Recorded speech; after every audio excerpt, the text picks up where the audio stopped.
दोस्तों, आप सभी को अंतर्राष्ट्रीय युवा दिवस की हार्दिक शुभकामनाएं। युवा शब्द सुनकर हम सभी के मन में जोश और ऊर्जा का भाव उत्पन्न होना स्वाभाविक है। और हो भी क्यों ना, हम आखिर युवा हैं साहब। क्या आपको पता है, भारत देश में युवाओं की जनसंख्या अन्य सभी देशों से अधिक है। युवाओं को समाज का निर्माता कहा जाता है।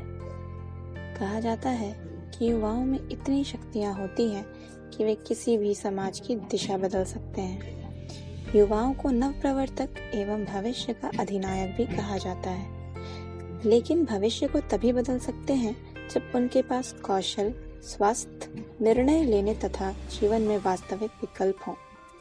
हमारे जैसे युवा हर क्षेत्र में अपने कौशल से देश का नाम रोशन कर रहे हैं। बीते कुछ दिनों में टोक्यो ओलंपिक 2020 का भी समापन हुआ, जिसमें हमारे देश के युवाओं ने शानदार प्रदर्शन किया। परंतु आज भी हमारे देश में खेल को पेशा नहीं बल्कि रोमांच का एक जरिया माना गया है। इसके और भी कई कारण हो सकते हैं, परंतु सभी परेशानियों को भेद कर जब वे ऊपर उठ जाते हैं तब वाकई वे एक प्रेरणा का स्रोत बन जाते हैं। वो कहते हैं ना, मंजिल उन्हीं को मिलती है जिनके सपनों में जान होती है। पंखों से कुछ नहीं होता, हौसलों से उड़ान होती है।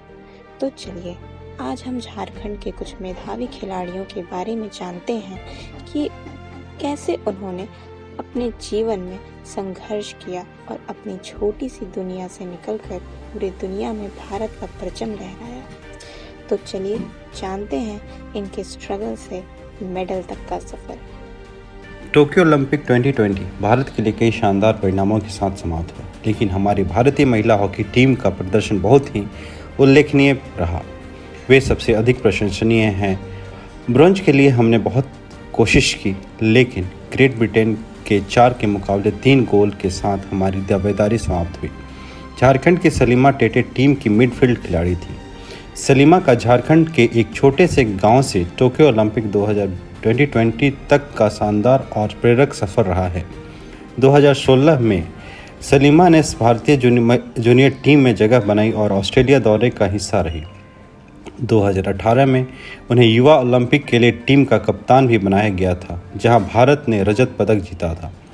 सलीमा के खेल के अद्भुत प्रदर्शन के परिणामस्वरूप उन्हें 2019 में भारतीय महिला हॉकी टीम में चुना गया और फिर उन्हें ओलंपिक के लिए चुना गया।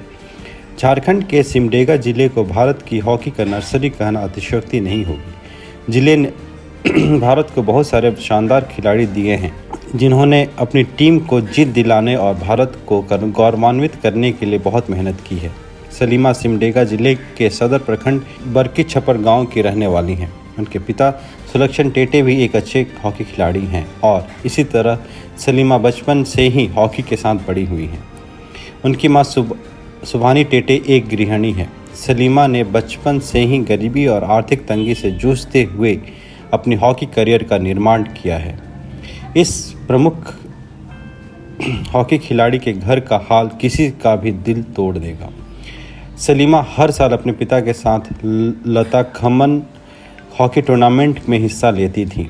हम उन्हें भारत भविष्य के प्रदर्शन के लिए शुभकामनाएं देते हैं और आशा करते हैं कि वह हमें विभिन्न स्पर्धाओं में पदक दिलाती रहेंगे। हमें सलीमा टेटे पर आज युवा दिवस पर हम बात कर रहे हैं ऐसी शख्सियत की जिन्होंने विश्व स्तर पर भारत का नाम रोशन किया। इनका जीवन हम सभी के लिए प्रेरणा स्रोत है। जीवन में फर्श से लेकर अर्श तक का सफ़र इन्होंने बहुत ही कठिनाइयों का सामना करते हुए किया। वो कहते हैं ना, इतिहास में कभी भी आसानी से जीवन जीने वाले किसी आदमी ने याद रखने लायक नाम नहीं छोड़ा है।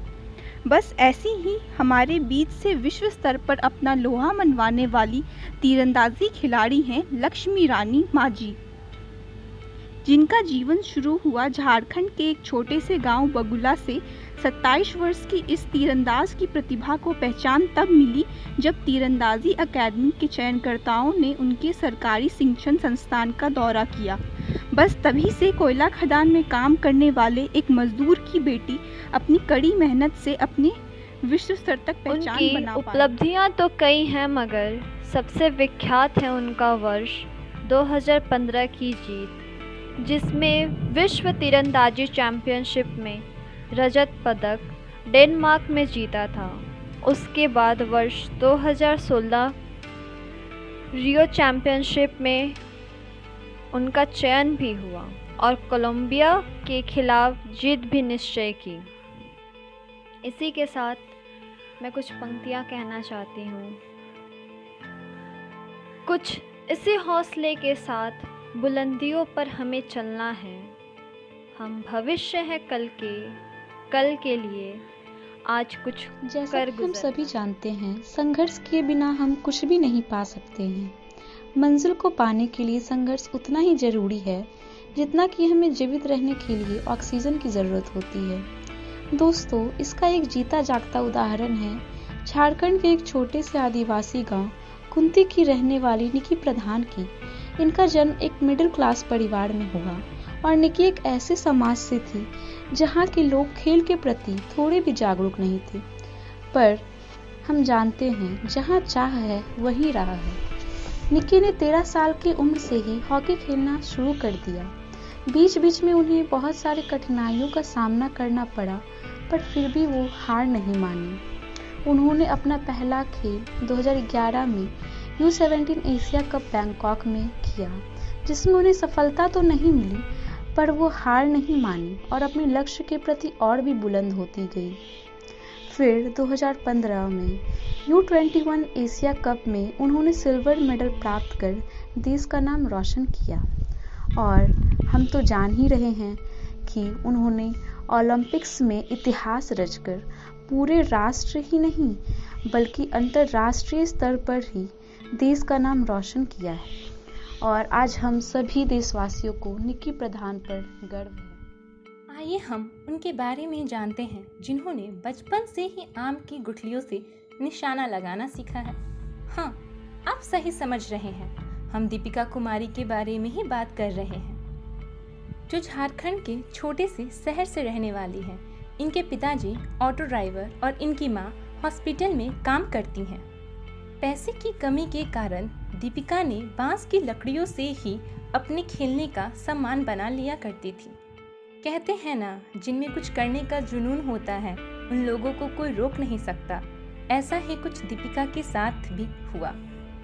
पहली बार दीपिका ने 2010 में कॉमनवेल्थ से अपनी शुरुआत की और 2 मेडल जीता, एक इंडिविजुअल इवेंट में और दूसरा वुमेन टीम्स इवेंट में। फिर उसी साल के एशियन ओलंपिक्स में उन्होंने ब्रॉन्ज हासिल किया। 2012 तुर्की वर्ल्ड कप में उन्होंने इंडिविजुअल गेम में गोल्ड जीता लिया और वर्ल्ड नंबर 1 का रैंक हासिल कर लिए। लेकिन 2012 के ओलंपिक्स में उन्हें हार का सामना करना पड़ा।